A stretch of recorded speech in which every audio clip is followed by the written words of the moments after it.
So hi guys, welcome back again in food engineers. तो guys, हमने thermodynamic की first story खत्म कर चुका हूँ हम लोग। तो हमने फर्स्ट जो लेक्चर देखा था, 2 लेक्चर हम आई थिंक चैप्टर 1 हम खत्म कर चुके हैं, फर्स्ट लॉ ऑफ थर्मोडायनेमिक।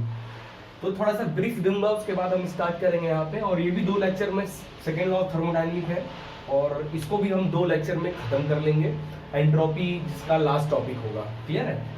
तो गाइस, हमने स्टोरी चालू किया था कि थर्मोडायनेमिक के इंट्रोडक्शन से,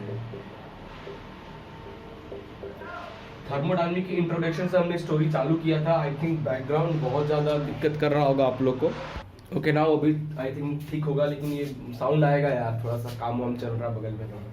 तो हमने इंट्रोडक्शन पढ़ा था, उसमें देखा था कि स्टीम इंजन का बनाया गया था, क्यों बनाया गया था स्टीम इंजन, क्या दिक्कत हुई थी, एफिशिएंसी की कोई बात ही नहीं कर रहे थे हम लोग। फिर एफिशिएंसी की तलाश में हमने जो मशीन डेवलप की थी, मतलब जो साइंटिस्ट ने जो मशीन डेवलप की थी, उन्होंने सोचा क्यों ना उसको ओवरऑल वर्ल्ड में एक्सपेंड करें। तो उसके लिए एफिशिएंसी अच्छी चाहिए यार, आपकी कम से कम फ्यूल में ज्यादा गाड़ी चलनी चाहिए। कहीं रास्ते में जंगल में फंस गए आप तो दिक्कत हो जाएगा, है ना। तो लोग क्या किए, उन्होंने इंजन बनाया, उसमें हीट दे रहे थे, तो उससे हमको वर्क मिल रहा था, है ना। तो एफिशिएंसी बड़ी कम थी, क्योंकि माइनिंग वगैरह के लिए यूज करते थे वो जो स्टीम इंजन बनाया गया था। तो कोई दिक्कत नहीं था यार, बहुत कोल था अपने पास, ठीक है, कोई दिक्कत नहीं। लेकिन जब उसको ओवरऑल एक्सपेंड करने की बात करने लगे हम लोग, तो हम लोग को ध्यान आया कि भाई यार, कहीं जंगल में फंस गए, गाड़ी लेकर जा रहे हैं, एफिशिएंसी कम है, जंगल में फंस गए तो दिक्कत हो जाएगा। तो उन्होंने काम किया कि भाई हीट और वर्क को समझते हैं, क्योंकि हीट देने से ही वर्क चेंज हो रहा है, इन्हीं पे एफिशिएंसी हमारा डिपेंड होगा। तो उन्होंने वर्क की पढ़ाई की, वर्क ट्रांसफर कैसे होता है क्लोज सिस्टम में, उन्होंने काफी कुछ समझा। फिर हीट ट्रांसफर पे आए, और हीट ट्रांसफर पे जैसे आए उसी time first law of thermodynamic develop हो गया, और उसकी हेल्प से हम हीट ट्रांसफर को समझ पाए। बट अभी भी हम एफिशिएंसी को नहीं समझ पाए। अभी तक भी एफिशिएंसी की हम बात किए ही नहीं थे फर्स्ट लॉ ऑफ थर्मोडायनेमिक में, कहीं एफिशिएंसी की बात नहीं हुई थी। तो जनरली जो फर्स्ट लॉ ऑफ थर्मोडायनेमिक था, वो सिर्फ कंजर्वेशन ऑफ एनर्जी, मतलब बोला जाए तो एनर्जी कैसे कंजर्व होता है वो बताया था। Energy conservation, first law of thermodynamic ये बताया था कैसे एनर्जी कन्वर्जन कैसे होता है। हमने देखा था उसमें कि टेम्परेचर जो होता है या हीट होता है, हायर एनर्जी से लोअर एनर्जी की ओर ट्रांसफर करता है, हमने ये भी देखा था, है ना। तो फर्स्ट लॉ ऑफ थर्मोडायनेमिक में सिर्फ हमने देखा कि एनर्जी कंजर्व कैसे होता है, बट हम डायरेक्शन नहीं देख पाए थे कि भाई जो भी एनर्जी है हमारा, वो किस डायरेक्शन में फ्लो हो रहा है, उसकी डायरेक्शन को हम नहीं समझ पाए थे। तो भाई फिर आता है हमारा, उसी टाइम प्रूव होता है second law of thermodynamic. Second law of thermodynamic ये आता है। तो ये जब सेकेंड लॉ आता है, तो सेकेंड लॉ के हेल्प से, और सेकेंड लॉ के हेल्प से ही नहीं, सेकेंड लॉ के अंदर एक और टर्म आता है एंट्रोपी। एंट्रोपी के हेल्प से हम डायरेक्शन को समझ पाए कि भाई किस डायरेक्शन में हमारा फ्लो हो रहा है, ठीक है, हीट का किस डायरेक्शन में फ्लो है। अगर किसी भी सिस्टम में हीट का डायरेक्शन बताना हो तो with the help of entropy ही हम बता पाएंगे। क्लियर है, सेकेंड लॉ ऑफ थर्मोडायनेमिक के हेल्प से ये चीजें निकली थी। क्लियर है। तो पहले हम देखते हैं सेकंड लॉ ऑफ थर्मोडायनेमिक कैसे है। तो ये जब सेकंड लॉ ऑफ थर्मोडायनेमिक की जब हम डेवलप कर रहे थे, ये डेवलप हुआ जब ये मशीन डेवलप हुआ, तभी हम, क्योंकि सेकंड लॉ पूरा का पूरा मशीन पे काम करता है, रेफ्रिजरेटर हो गया, इंजन हो गया, हीट पंप हो गया, इस पे पूरा आ जाता है। तो जनरली हम सीख गए एफिशिएंसी कैसे निकलता है। अब एफिशिएंसी निकालना सीख गए हम, तो फिर आगे और हम चीजें पढ़ेंगे कि भाई कैसे एफिशिएंसी को इंप्रूव किया जा सकता है। ये सब चीजें हम आगे लेक्चर में देखेंगे। फिलहाल ये थी हमारा कुछ स्टोरी, अब हम यहाँ से चालू करने वाले। ये जो पॉइंट है कि फर्स्ट लॉ एनर्जी कंजर्वेशन से बताता है और वो डायरेक्शन नहीं बता पाया था, ये माइंड में रखना है आपको। सेकेंड लॉ जब आता है तब हम किसी भी एनर्जी की डायरेक्शन बता पाते हैं with the help of entropy. ये चीज आपको माइंड में रखना है, बहुत इंपॉर्टेंट क्वेश्चन है। चलिए आगे बढ़ते हैं। तो गाइस फाइनली यहाँ पे सबसे पहला जो टॉपिक हम लोग पढ़ने वाले हैं, थर्मल रिजर्वायर की बात कर रहे हैं। थर्मल रिजर्वायर की बात करने वाले हैं। थर्मल रिजर्वायर में क्या हम पढ़ने वाले हैं, थर्मल रिजर्वायर क्या था भाई। यहाँ पे हम 2 नया टर्म इंट्रोड्यूस किए थे, एक था हमारा सोर्स और दूसरा था हमारा सिंक। तो अगर कोई भी मशीन की आप बात करते हो तो उसमें एक सोर्स होता है और उसमें एक सिंक होता है ना। सोर्स जो होता है हायर टेम्परेचर वाला रीजन होता है, और जो सिंक होता है वो लोअर टेम्परेचर का रीजन होता है। क्लियर है, सोर्स हमारा हायर टेम्परेचर रीजन, सिंक हमारा लोअर टेम्परेचर रीजन। अगर कोई इंजन या कोई मशीन आप डेवलप करते हो तो आप उसमें हीट कहां से लोगे? यही हायर एनर्जी और रिजर्वायर, इसी को रिजर्वायर बोलते हैं, सोर्स। अब जैसे सन भी हमारा एक रिजर्वायर है। कैसे? अब इतना बड़ा सन है, ठीक है, सन भी हमारा रिजर्वायर है, और इसको हम बोल सकते हैं कि हाई टेम्परेचर वाला रिजर्वायर, मतलब सन को हम सोर्स बोल सकते हैं, ठीक है। तो ये सन में से अगर आप इतना सा हीट निकाल लोगे, मतलब बोल रहे हैं एक ग्लास अगर आप हीट अगर निकाल ले रहे हो तो कुछ फर्क पड़ जाएगा पूरे सन के टेम्परेचर पे? वो तो भाई वही रहने वाला है, क्योंकि भाई इतना बड़ा है, थोड़ा सा हीट निकाल लोगे तो क्या बिगड़ जाएगा सन का? कुछ नहीं ना, टेम्परेचर तो कांस्टेंट रहेंगे। तो इनको ही रिजर्वायर कहते हैं। वैसे ही आप अगर एटमॉस्फेयर, ये हमारा एटमॉस्फेयर है, हम इसमें थोड़ा सा हीट डाल देते हैं तो क्या फर्क पड़ जा रहा है? एटमॉस्फेयर को टेम्परेचर चेंज हो जा रहा है क्या? अपने रूम में थोड़ा सा हीट डाल दोगे तो क्या रूम का पूरा टेम्परेचर ही चेंज हो जा रहा है क्या? क्लियर है? अभी तो एग्जाम्पल दे रहा हूँ, इतने बड़े रूम में अगर एक कैंडल जला दोगे तो कुछ ज्यादा फर्क नहीं पड़ेगा। वैसे इतने बड़े अर्थ में, एटमॉस्फेयर में थोड़ा सा मशीन का हीट डाल दोगे तो क्या फर्क पड़ेगा? बट अब पड़ने लगा है, ग्लोबल वार्मिंग होने लगा है ना, गाड़ियां चल रही है, हीट तो ही ऐड कर रहा है ना एटमॉस्फेयर में। भाई वो भी एटमॉस्फेयर है, कितना लेगा? इनफाइनाइट तो है नहीं। एक अर्थ है हमारा, कवर है, कितना कन्वर्ट करेगा, कितनी चीजों को हम करेंगे? तो वही ग्लोबल वार्मिंग देखने को अब आपको मिलता है। पहले हम मानते थे कि भाई दे दोगे तो क्या हो जाएगा, भाई सन से ले लेंगे तो क्या हो जाएगा, चलता है, बट सिंक में दे देंगे ज्यादा तो दिक्कत हो जाएगा। इसलिए अब हम लोग डेवलप कर रहे हैं इलेक्ट्रिक व्हीकल, ये सब चीजें पे। ये सब चीजें रॉन्ग प्रूव होते, रॉन्ग प्रूव नहीं होगी, अब गलती तो हो रहा है यार। देखो ना इतना पोल्यूशन बढ़ रहा है, क्यों बढ़ रहा है? हीट ऐड कर रहे हैं सिंक में, तभी तो एटमॉस्फेयर में हीट ऐड करते जा रहे हैं, कभी तो रिएक्शन उल्टा होगा ही ना। हिमालय पिघल रहा है, ये पिघल रहा है, यही सब रीजन है ये सब चीजें का। तो ये हुआ सोर्स, जिसको high temperature zone, sink low temperature zone. और कोई मशीन आप रख दो तो मशीन कहां से हीट लेता है? हाई टेम्परेचर जोन से, और जो बचा कुचा जो वेस्ट वाला है वो सिंक में ट्रांसफर करता है। तो ये जो एनर्जी ट्रांसफर हो रहा है, इससे ही आपको देखोगे मशीन को वर्क मिल रहा है। यही है हमारा थर्मल रिजर्वायर, एक सोर्स, एक सिंक, और ये पूरे सिस्टम को हम एक मशीन बोलते हैं। यहीं से हमारी मशीन डेवलप हुई, और इस with the help of this machine हम अपनी एफिशिएंसी वगैरह आगे कैलकुलेट करेंगे। आगे बढ़ते हैं।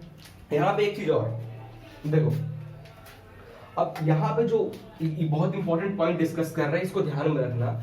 जो वर्क है वो हाई ग्रेड एनर्जी है। क्लियर है? वर्क है हाई ग्रेड एनर्जी। तो होगा क्या कि आप जो हाई ग्रेड एनर्जी है, वर्क को आप पूरा का पूरा वर्क को हीट में आप कन्वर्ट कर सकते हो, पूरा का पूरा वर्क को हीट में कन्वर्ट कर सकते हो, क्योंकि हीट हमारा लो ग्रेड एनर्जी है। क्लियर है? तो हाई ग्रेड एनर्जी को लो ग्रेड एनर्जी में आप कन्वर्ट पूरा का पूरा कर सकते हो, लेकिन लो ग्रेड एनर्जी को हाई ग्रेड एनर्जी में आप पूरा कन्वर्ट नहीं कर पाओगे। मतलब इसमें आप 30% ही कन्वर्ट कर पाए, या फिर बोला जाए 70% आप कन्वर्ट कर पाए, बट इसमें आप 98% आप कन्वर्ट कर सकते हो। बहुत इंपॉर्टेंट क्वेश्चन पूछता है कि ऐसा वर्क है, तो work is a high grade energy, it can totally convert into heat, but heat can not convert into work because heat is a low grade energy. Clear है? तो ये चीज आपको माइंड में रखना है। अब हम आगे बढ़ते हैं। ओके गाइस, तो अब हम लोग पढ़ने वाले हैं कि सेकंड लॉ का कुछ स्टेटमेंट सामने आए थे। इतना एक्सपेरिमेंट करने के बाद कुछ स्टेटमेंट्स आए थे, और 2 स्टेटमेंट आए थे सेकंड लॉ के। एक हमारे कैल्विन भैया ने दिया था, और दूसरा हमारे क्लॉसियस दिए थे, जिनको हमने नाम दे दिया कैल्विन। साइंटिस्ट थे ये, कैल्विन स्टेटमेंट और क्लॉसियस स्टेटमेंट। तो सेकंड लॉ ऑफ थर्मोडायनेमिक में 2 स्टेटमेंट आता है, एक कैल्विन साइंटिस्ट के द्वारा आता है और एक हमारे क्लॉसियस के द्वारा आता है। ठीक है? तो सबसे पहले हम कैल्विन प्लैंक कांस्टेंट जिसको बोलते हैं, कैल्विन प्लैंक, और कैल्विन प्लैंक आप स्टेटमेंट कह सकते हो,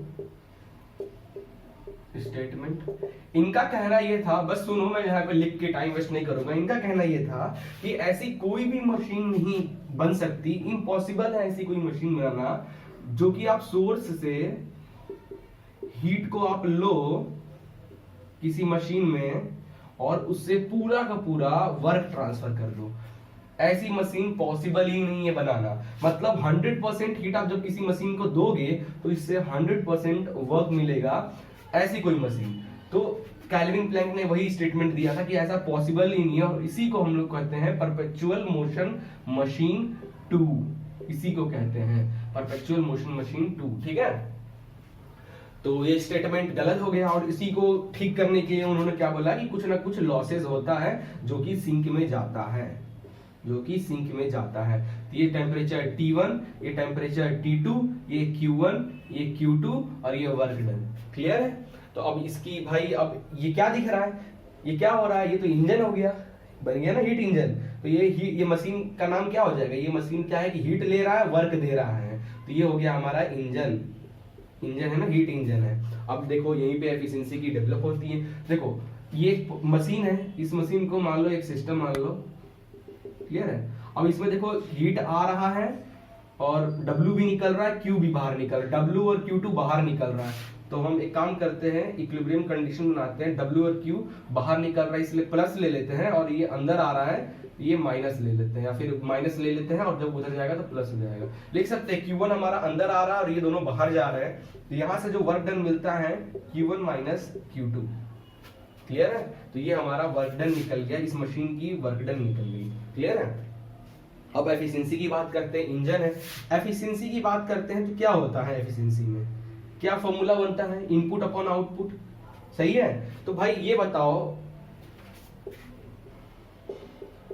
आउटपुट अपॉन इनपुट। जनरली कोई भी मशीन हो, किसी भी मशीन की एफिशिएंसी निकालना हो, तरीका ये समझो कि भाई आप क्या उस मशीन में इनपुट क्या दे रहे हो, क्या इनपुट दे रहे हो मशीन में। ये आउटपुट अपॉन इनपुट ये सब चीजें भूल जाओ, मिटा ही देता हूं ये सब चीजें, ठीक है। ये आपको ये सब चीजें याद ही नहीं रखना है। कोई भी मशीन आपके सामने आए तो उसकी एफिशिएंसी पूछे या फिर आपका सीओपी पूछे तो ऐसे ही निकालना है। एफिशिएंसी हीट इंजन है तो इसकी एफिशिएंसी की बात करते हैं, ठीक है। तो इसमें क्या होगा भाई, नीचे में क्या लिखूंगा, क्या इनपुट दे रहे हो, क्या इनपुट दे रहे हो, इसमें Q1 इनपुट दे रहे हो, दिस इज Q1 आप इनपुट दे रहे हो, और इससे आपको क्या, आपका डिजायरेबल क्या है, क्या चाहिए आपको, वर्क चाहिए ना, तो ये आपका वर्क। तो आउटपुट वर्क मिल रहा है, इनपुट Q1, तो आउटपुट इनपुट ध्यान में नहीं रखना है। एफिशिएंसी इज इक्वल टू आप क्या दे रहे हो मशीन से, क्या मिल रहा है, क्या दे रहे हो और क्या मशीन से मिल रहा है, ये होता है एफिशिएंसी। क्लियर है? अभी वर्क डन हमने निकाला Q1 माइनस Q2, तो एफिशिएंसी को लिख सकते हैं Q1 minus Q2 upon Q1, और ये हो जाएगा 1 माइनस Q2 अपॉन Q1। ठीक है, ये हुआ एफिशिएंसी।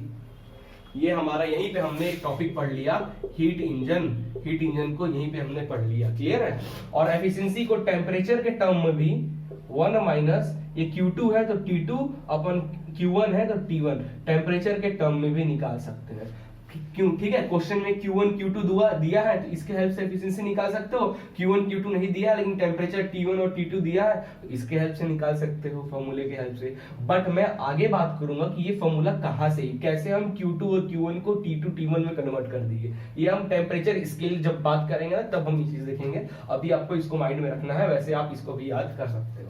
तो ये था हमारा परपेचुअल मोशन मशीन 2 और कैल्विन प्लैंक स्टेटमेंट, जिनका कहना था कि ऐसी कोई भी मशीन नहीं है जिससे 100% वर्क दो तो 100% हीट दोगे तो 100% वर्क मिलेगा। तो उन्होंने फिर इसको थोड़ा सा डेवलप करके कुछ अमाउंट सिंक को दे दिया और यहाँ से हमको मान लो 60% वर्क मिला, 40% हमारा लॉस हो गया। तो ये मशीन जो बनी ये एकदम सही मशीन बनी थी।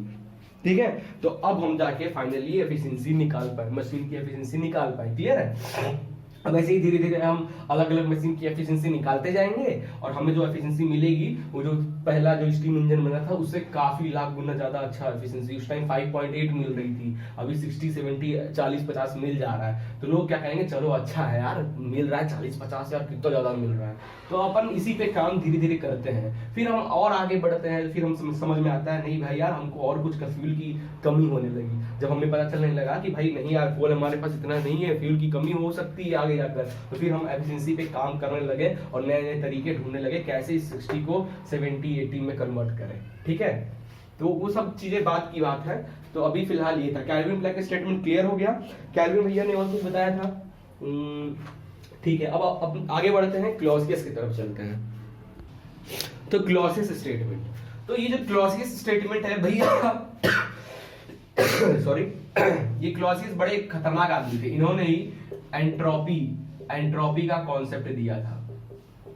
काफी एक्सपेरिमेंट किया इन्होंने ही क्लॉसियस ने एंट्रोपी का कॉन्सेप्ट दिया था, और यही जो भी एक्सपेरिमेंट मैं आपको बताऊंगा, यही सब एक्सपेरिमेंट करने के बाद में एंट्रोपी का कॉन्सेप्ट इन्होंने ही दिया था। तो जनरली दो पार्ट में जो मैं ये लेक्चर बना रहा हूँ, सेकंड लॉ ऑफ थर्मोडायनामिक्स जो सेकंड चैप्टर है, इसमें एक तो हम बात करेंगे पूरा थ्योरेटिकल कैसे एफिशिएंसी डेवलप की मशीन कैसे, ये सब ठीक है, और सेकंड में हम पूरा एंट्रोपी पे बात करेंगे, एंट्रोपी चेंज पे बात करेंगे, और हमारा सेकंड यूनिट खत्म, और फिर हम खूब सारे क्वेश्चंस इस पे लगाएंगे। क्लियर है? तो गाइस जो ये सब वीडियो है, पूरा ये video SSC JEE, RRB JEE पे या फिर नॉर्मल जो एग्जाम्स होते हैं उस पे डिपेंड करता है। आप कोई भी कॉम्पिटिटिव एग्जाम के लिए आप आओ, और मैं तो कह रहा हूँ एसएससी जेईई और आरआरबी जेईई के लिए अगर आप हमारे वीडियोस को देख रहे हो तो आपको 99% में बता रहा हूँ, इसके अलावा हटकर कोई क्वेश्चन नहीं आएगा जो टॉपिक्स मैं कवर कर रहा हूँ। क्लियर है?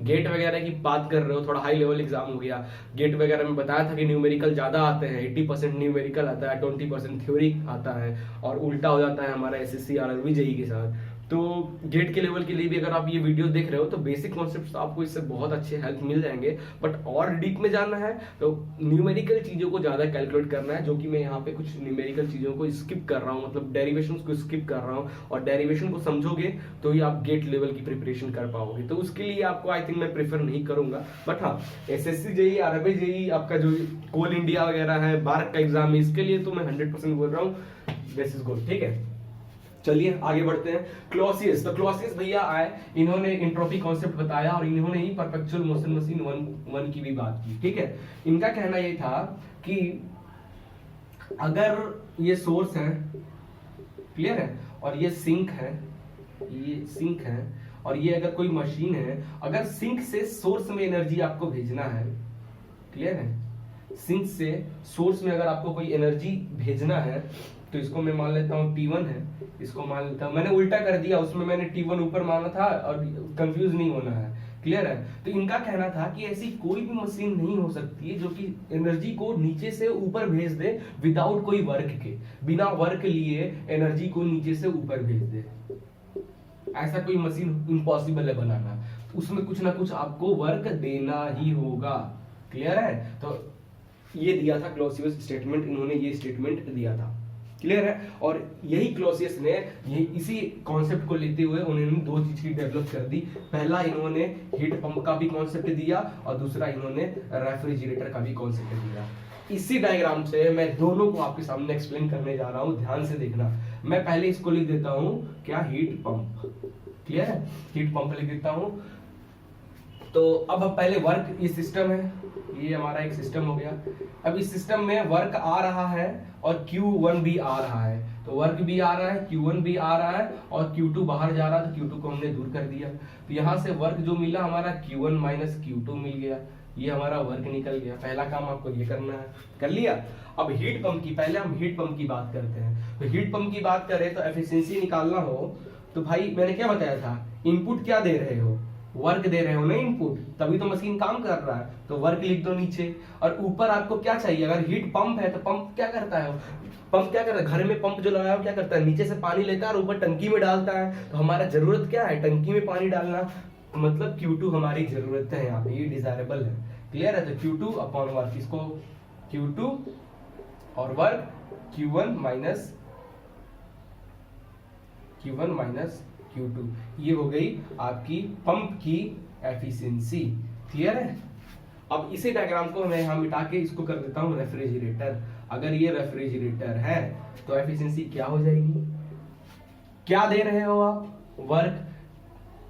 वर्क दे रहे हो, उससे क्या आपको चाहिए, इनपुट क्या है वर्क, आउटपुट क्या मिलेगा, मतलब क्या आपको चाहिए, क्या आप क्या चाहते हो कि आपके जो घर है, आपका जो हाउस है, इसमें से सारी गर्म हवा बाहर निकल जाए, सारी की सारी गर्म हवा बाहर की ओर निकल जाए और हमारा कमरा ठंडा हो जाए। तो हम डिजायरेबल क्या है कि हमारा बाहर निकल जाए, और क्या निकल रहा है, Q1 बाहर निकल रहा है, ये Q1। क्लियर है? तो एफिशिएंसी क्या हो जाएगी, Q1 upon Q1 minus Q2। ठीक है? और फाइनली हम रेफ्रिजरेटर की जब बात करते हैं तब एफिशिएंसी की बात हम नहीं करते हैं, और यहाँ पे हम COP की बात करते हैं। क्लियर है? COP की बात करते हैं। क्लियर है? अब देखो एफिशिएंसी और COP में क्या डिफरेंस आ रहा है। जनरली हम एफिशिएंसी को 100% से कैलकुलेट करते हैं। क्लियर है। एफिशिएंसी को हम हमेशा रेफरेंस 100% मानते हैं, कार्नोट साइकिल 100% से ही तो मानते हैं ना भाई। अब एफिशिएंसी जो भी आती है हमारी 60% 70% इस तरीके से आती है, बट जो सीओपी होता है उसको हम 1% से कैलकुलेट करते हैं। अगर कोई भी किसी भी रेफ्रिजरेटर की एफिशिएंसी 1% हो गया मतलब गजब हो गया, कमाल हो गया। ऐसा हो ही नहीं सकता कि किसी की भी रेफ्रिजरेटर की एफिशिएंसी 1 हो जाए या 1 से ज्यादा हो जाए। जैसे एफिशिएंसी 100 से ज्यादा नहीं हो सकती, 100 नहीं हो सकती, वैसे ही सीओपी में 1% नहीं हो सकती। तो अगर मैं इसको एफिशिएंसी लिखूं, अगर मैं इसको एफिशिएंसी मान के चलूं तो Q1 क्या होगा, ये और इनको जब सॉल्व करोगे तो परसेंट में आएगा और वो देखोगे भाई वो तो 60 30 40% आ रहा है, और हमारी सीओपी कभी 30 40 जा ही नहीं सकती। सीओपी हम 1 से कम होना चाहिए, इसलिए इस टर्म को हम सीओपी से डिनोट करते हैं। क्लियर है। तो ये था क्लॉसियस के कॉन्सेप्ट। अब हम आगे बढ़ते हैं, अब यही हम टेम्परेचर स्केल की बात करते हैं। ठीक है, यहीं पे बात करेंगे टेम्परेचर स्केल के बारे में। ध्यान देना, टेम्परेचर स्केल में एक डेरिवेशन किया जाता है। क्लियर है, एक डेरिवेशन किया जाता है। उस डेरिवेशन के हेल्प से हम एक सॉल्यूशन ये निकालते हैं कि जो हीट है, जो हमारा Q1 अपॉन Q2 जो है हीट है, ये किसका फंक्शन है, ये टेम्परेचर का फंक्शन है। T1 अपॉन T2 टेम्परेचर का फंक्शन है। ये हम थोड़ा सा डेरिवेशन करते हैं और ये डेरिवेशन करने के बाद हम ये चीज समझते हैं। ठीक है, तो हमारी इस कॉन्सेप्ट के कारण हमने जो सबसे पहले हीट इंजन की एफिशिएंसी निकाली थी 1 माइनस Q2 अपॉन Q1 निकाला था, तो उसको हम लिख सकते हैं T2 upon T1, temperature scale में कन्वर्ट कर दिया। फिर हमने हीट पंप की एफिशिएंसी निकाली थी। हीट पंप में हमने देखा था Q2 था ऊपर, तो हम इसको Q2 को लिख देते हैं T2, और नीचे था Q1 माइनस Q2, तो T1 minus T2 temperature scale के अकॉर्डिंग कन्वर्ट हो गया। फिर हमने देखा सीओपी किसका, रेफ्रिजरेटर का सीओपी देखा, और रेफ्रिजरेटर का सीओपी में हमने फॉर्मूला देखा। ऊपर Q1 था तो ये T1, और नीचे आ जाएगा आपका, ठीक है, नीचे आ जाएगा T1 माइनस T2। ठीक है, ये हो गया सीओपी। और हीट पंप की बात कर रहे हैं ना, पंप भी हमारा एफिशिएंसी नहीं बताता, पंप भी हमारा सीओपी बताता है, हीट पंप। क्लियर है, सीओपी में लेकर चलना है। सिर्फ इंजन ही जो एफिशिएंसी बताएगा, बाकी पंप और रेफ्रिजरेटर सीओपी में ही काम करते हैं दोनों। क्लियर है, तो ये था फॉर्मूला। अगर रिलेशन देखा जाए कि रेफ्रिजरेटर के और सीओपी के हीट पंप में दोनों में क्या रिलेशन है, एग्जाम में कभी कभी क्वेश्चन ऐसे बन जाते हैं, तो इन दोनों के बीच का जो रिलेशन है, सीओपी ऑफ रेफ्रिजरेटर जो होता है +1 होता है किसका, सीओपी ऑफ पंप का, हीट पंप का। उल्टा तो नहीं लिख दिया, सही है, एकदम सही। क्लियर, इसकी डेरिवेशन है, हम प्रूफ करके ये निकालते हैं। कैसे डेरिवेशन डिराइव किए, ये हिंट आप चाहो तो ले सकते हो। कैसे, देखो सीओपी ऑफ रेफ्रिजरेटर में क्या करना है, इसको दोनों तरफ 1+, बहुत आसान डेरिवेशन है इसलिए मैं आपको बता दे रहा हूँ, थोड़ा सा माइंड में रहेगा। ठीक है, इधर भी +1 कर दो और इधर भी +1 कर दो, दोनों तरफ +1 कर दो। ठीक है, तो अब इसको सॉल्व करो, ये तो हो जाएगा सीओपी ऑफ रेफ्रिजरेटर +1, और इसको सॉल्व करो तो T1 ये ऊपर चला जाएगा तो हो जाएगा plus T1 minus T2 upon T1 minus T2। ठीक है, यहाँ पे कहीं पे अपन ने मिस्टेक किया है, कुछ तो मिस्टेक किया है। यस, मिल गया। क्या दिक्कत आई थी, अब अपन ने बहुत बड़ी मिस्टेक कर दी, बहुत ज्यादा बड़ी मिस्टेक कर दी, बहुत बड़ी मिस्टेक कर दी।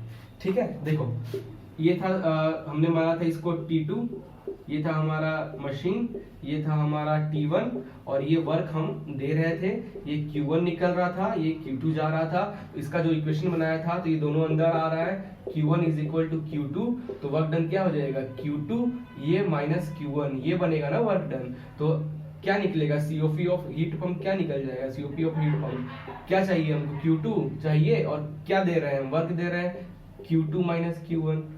ये था हमारा, हमने क्या गलती किया था, Q1 माइनस Q2 लेके गया था, वर्क गलत निकल गया था, है ना। और यहीं से सीओपी ऑफ रेफ्रिजरेटर की बात करें, सीओपी ऑफ रेफ्रिजरेटर की बात करें तो Q1 upon Q2 minus Q1 ये बनेगा। क्लियर है, तो गाइस वो मिस्टेक को आप ठीक कर लेना। यहाँ पे भी जो है हीट पंप का T2 माइनस T1 हो जाएगा, ये मिस्टेक आप ठीक कर लेना। क्लियर है, ये तो चलो ये ठीक है, ये मिस्टेक आप ठीक कर लेना एक बार। चलो ये हो गया। तो हीट पंप का टेम्परेचर स्केल ये है, रेफ्रिजरेटर का टेम्परेचर स्केल पे रेफ्रिजरेटर का जो फॉर्मूला बनता है T1 T2 minus T1। Clear है? अब सही है, ठीक है। अब यही है, अब हम इस फॉर्मूले को वो करेंगे, तो इस फॉर्मूले को जब ठीक करेंगे तो करना क्या है, रेफ्रिजरेटर में +1 इधर कर दो, +1 इधर कर दो, तो COP of refrigeration +1 is equal to T1 plus T2 minus T1, LCM ले लो इधर, और ये T2 minus T1, T1 cancel हो गया, ये हो गया T2 upon T2 minus T1। T2 upon T2 minus T1 क्या है, हीट पंप का रेफ्रिजरेशन, तो यहां से ये फॉर्मूला बन जाएगा। क्लियर है? तो ये था, ये चीज ध्यान देना, वो गाइस वो मिस्टेक है, वो मैंने भी ध्यान नहीं दिया। तो क्या रहता है ना कि जब लाइव वीडियो पे पढ़ाओ ना तो स्टूडेंट्स तो होते नहीं है, तो अब कहीं टीचर से कोई मिस्टेक हो जाती है तो वो आगे बढ़ता जाता है आगे, कोई बताने वाला नहीं होता कि सर यहाँ पे मिस्टेक हो गया है ना। क्लासेस में पढ़ाने में ये रहता है कि कोई सर की गलती हुई तो हाँ यार ये गलती हुई है, ठीक है, तो माइंड मत लेना कि सर गलत पढ़ा रहे हो, ठीक है। चलो आगे देखते हैं। दो गाइस इतना करने के बाद हमारे अगले भाई आते हैं कार्नोट आते हैं, और वो उन्होंने अपना एक थ्योरम दे दिया। कार्नोट ने थ्योरम ये दे दिया कि भाई यार एफिशिएंसी का काम एफिशिएंसी है तो हम हर चीज की निकालने लगे, बट हम सोचने लगे कि एफिशिएंसी को और कैसे इंप्रूव करें। कार्नोट ने बोला कि भाई हम एक आपको साइकिल दे रहे हैं ये, और आप अपने मशीन का एक साइकिल बनाइए और दोनों को कंपेयर कीजिए और कोशिश कीजिए कि आपका जो मशीन का जो साइकिल बने वो पूरा का पूरा मैक्सिमम जितना से ज्यादा क्लोज हो सके कार्नोट थ्योरम, कार्नोट साइकिल से जितना ज्यादा क्लोज होगा आपकी मशीन की एफिशिएंसी उतनी अच्छी होगी। तो इन्होंने P और V पे कुछ इस तरीके का साइकिल बना के ये दिया, ठीक है, 1 2 3 4। ये जो था इसमें कार्नोट साइकिल जो है इसको हम लोग इमेजिनरी साइकिल भी कहते हैं। ज्यादा कुछ नहीं पढ़ना है कार्नोट साइकिल में, ठीक है, ज्यादा कुछ नहीं पढ़ना है, इसमें नहीं आते हैं ज्यादा क्वेश्चन। कार्नोट साइकिल से क्या एफिशिएंसी पूछेगा तो वही जो आपने एफिशिएंसी निकाला वही चीज तो निकालना है, ज्यादा क्वेश्चन नहीं बनते हैं। क्लियर है? और इसमें दो आइसोथर्मल प्रोसेस आपको दिखने को मिलेंगे, ठीक है, इसमें कार्नोट में, और यहाँ पे दो आपको एडियाबैटिक प्रोसेस देखने का मिलेगा, ठीक है, एडियाबैटिक प्रोसेस, दो एडियाबैटिक प्रोसेस आपको देखने का मिलेगा। देखिए आइसोथर्मल एक्सपेंशन और आइसोथर्मल कंप्रेशन। ये हो गया आइसोथर्मल एक्सपेंशन और ये हो जाएगा आपका आइसोथर्मल कंप्रेशन। ये एक्सपेंड हो रहा है गैस, यहाँ पे आइसोथर्मली मतलब टेम्परेचर कांस्टेंट पे कंप्रेशन हो रहा है, यहाँ पे टेम्परेचर कांस्टेंट पे एक्सपेंड हो रहा है हमारा गैसेस। क्लियर है? और ये जो है ये है लाइन एडियाबैटिक एक्सपेंशन की बात करता है, और ये जो लाइन है ये कहता है एडियाबैटिक एक्सपेंशन हो रहा है, यहाँ पे कंप्रेशन हो रहा है। क्लियर है? तो समझ रहे हो ना, यहाँ पे आइसोथर्मल एक्सपेंशन टेम्परेचर कांस्टेंट पे गैस एक्सपेंड हो रहा है। क्लियर है? फिर कोई भी हीट एडियाबैटिक एक्सपेंशन, कोई भी एटमॉस्फेयर से कोई भी इंटरेक्शन, हीट बाहर निकल, जनरली हीट तो निकलता है ना भाई ऐसे, इसीलिए तो भाई कार्नोट को हम जनरली साइकिल बोलते हैं, ये पॉसिबल ही नहीं है प्रैक्टिकली चीज, क्योंकि हीट यहाँ पे रिलीज होता ही, हीट रिलीज होगा, और जब हीट रिलीज होगा तो भाई एडियाबैटिक कैसे होगा। तो इन्होंने माना है कि अगर हीट रिलीज नहीं होता है in that case adiabatic expansion, इसलिए ग्राफ ऐसा बनता है। फिर आइसोथर्मल टेम्परेचर कांस्टेंट पे हम पूरा कंप्रेशन कर दिए, फिर एडियाबैटिक कंप्रेसर बिना हीट एक्सचेंज किए हम कंप्रेस कर दिए। ये इन्होंने कुछ एग्जांपल लेके माना था। दो आइसोथर्मल प्रोसेस, दो एडियाबैटिक प्रोसेस, इमेजिनरी साइकिल होता है, कार्नोट थ्योरम। क्लियर है? और ये साइकिल का क्यों यूज करते हैं हम? कंपैरिजन करने के लिए यूज करते हैं, दूसरे अपने साइकिल की एफिशिएंसी वगैरह को बढ़ाने के लिए। एक चीज और यहाँ पे दे देना, जो रिवर्सिबल साइकिल की जो एफिशिएंसी होती है, Carnot efficiency for reversible cycle, वो हमेशा ज्यादा होती है Carnot efficiency of irreversible cycle. ये भी आपको माइंड में एक चीज रखना है। क्वेश्चंस बनते हैं, थ्योरेटिकल क्वेश्चन बनते हैं, और इसकी कुछ न्यूमेरिकल पार्ट है वो थर्ड यूनिट में, हम थोड़ा सा कार्नोट को और देखेंगे थर्ड यूनिट में। फिलहाल आपके लिए इतना काफी है। और हाँ, कभी कभी क्वेश्चन ये बन जाता है, जो ये कार्नोट साइकिल है ये क्या गैस गैस पे डिपेंड करता है? तो जनरली जो कार्नोट साइकिल है या फिर जो भी हम ये मशीन्स बना रहे हैं, ये हमारे गैस, कोई भी मोनोएटॉमिक गैस हो, डायटोमिक गैस हो, कोई भी गैस हो, वो गैसेस पे डिपेंड नहीं करता है, सोर्स और सिंक पे डिपेंड करता है। हमारे जो साइकिल्स हैं वो सिर्फ सोर्स कितनी एनर्जी आ रही है और कितनी जा रही है उस पर डिपेंड करती है। अब कौन सा गैस ले रहे हैं उस पर डिपेंड नहीं करेगी, ठीक है। ये चीज भी एक क्वेश्चन आप करवाऊंगा मैं ऐसा, ये सब है। आगे बढ़ते हैं अब हम लोग।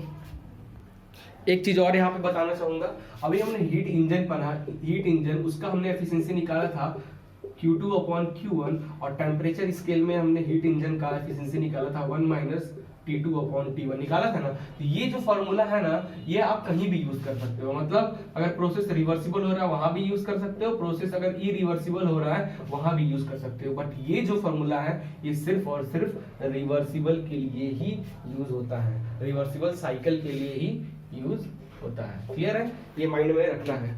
आगे बढ़ते हैं।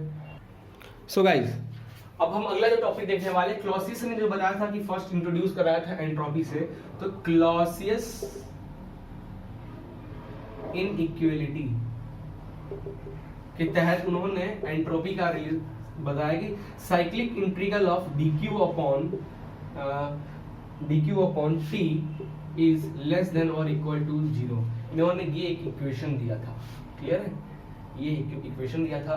साइक्लिक इंटीग्रल या क्लोज्ड इंटीग्रल बोल सकते हो, dq/T इज लेस देन और इक्वल टू 0 होगा, क्लियर है।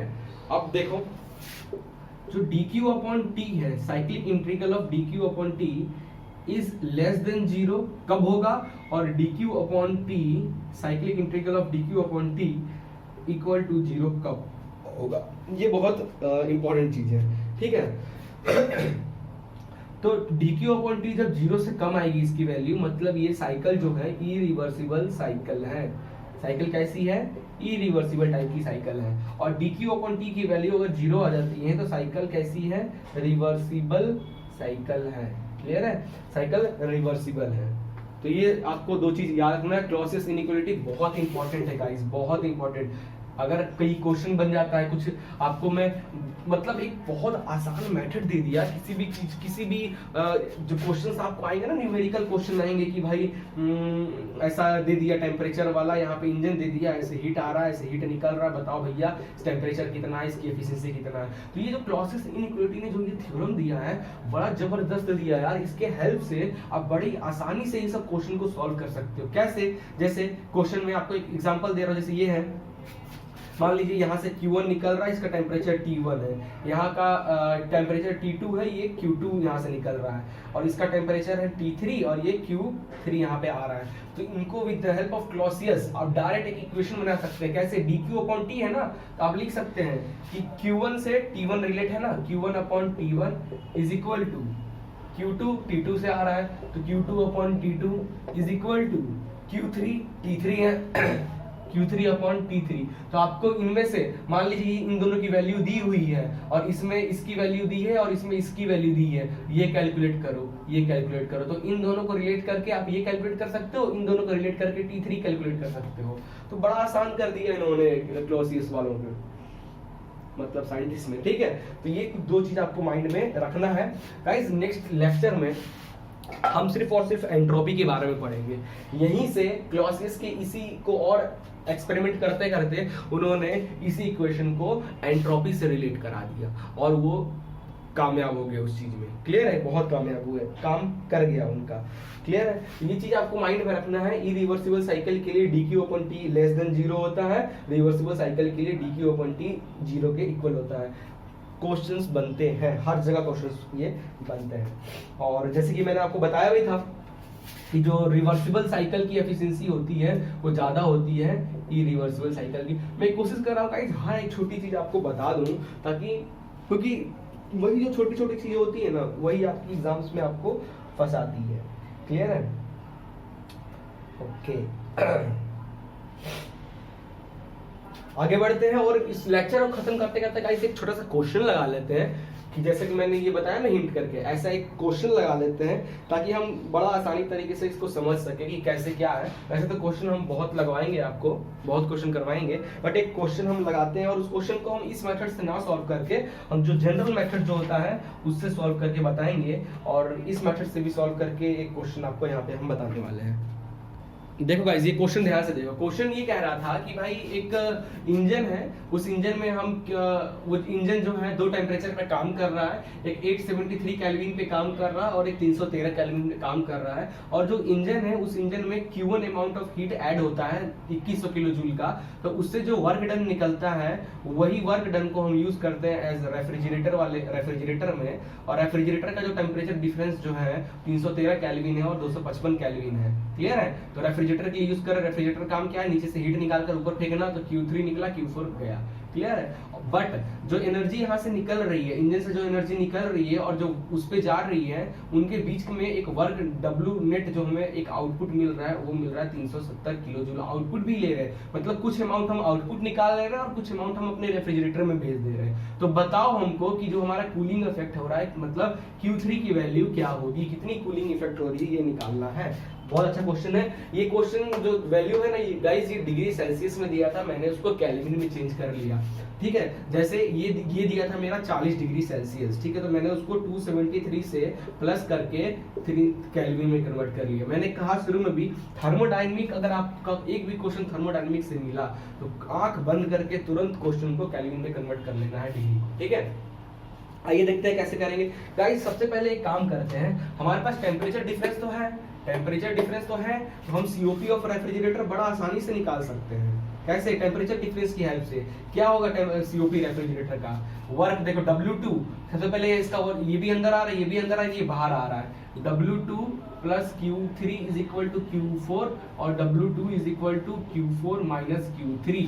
तो टेम्परेचर के टर्म में हम यहाँ लिख सकते हैं T4 माइनस T3 अपॉन ऊपर क्या रहता है, हमें क्या डिजायरेबल Q3 डिजायरेबल चाहिए, Q3 चाहिए, मतलब हम यहाँ पे Q3 को T3 के टर्म में लिख सकते हैं। और इस पूरे इक्वेशन को हम ये भी लिख सकते हैं कि वर्क डन अपॉन Q3, क्योंकि वर्क डन हम देंगे, वर्क डन जो मिल रहा है, और वर्क डन 2 लिख देता हूँ, वर्क डन 2 जो मिल रहा है उससे हमको Q3 रेफ्रिजरेशन इफेक्ट मिल रहा है, तो हमने COP का ये बना दिया। ठीक है गाइस? तो T3 की वैल्यू दी हुई है, मतलब ये हमारा T1, ये है T2, ठीक है, ये है हमारा T3 और ये है हमारा T4। तो T3 की वैल्यू दी है 255, 255 और T4 माइनस इन दोनों 313 माइनस 255, इनको जब आप सॉल्व करोगे, मैं यहाँ पर लिख देता हूँ Q3 अपॉन W2, इनको जब सॉल्व करोगे तो आपकी वैल्यू आ जाएगी 439। क्लियर है? इस इक्वेशन को आप माइंड में रखो, इक्वेशन नंबर 1 कि this Q3 upon W2 is equal to 439। अगर हम W2 निकाल लिए, जब W2 इसमें आ रहा है, अगर ये हम निकाल लिए तो हम यहाँ पे वैल्यू पुट करेंगे और इसको इससे मल्टीप्लाई कर देंगे, Q3 निकल जाएगा डायरेक्ट। क्लियर है? अब भैया W2 देखते कैसे निकलता है। तो सबसे पहले अगर आप इस पॉइंट की बात करें, इस सिस्टम की बात करें, इस सिस्टम पे क्या हो रहा है, W1 आ रहा है और 2 जा रहे हैं, W2 भी जा रहा है और W नेट भी जा रहा है। क्लियर है? ये हो गया।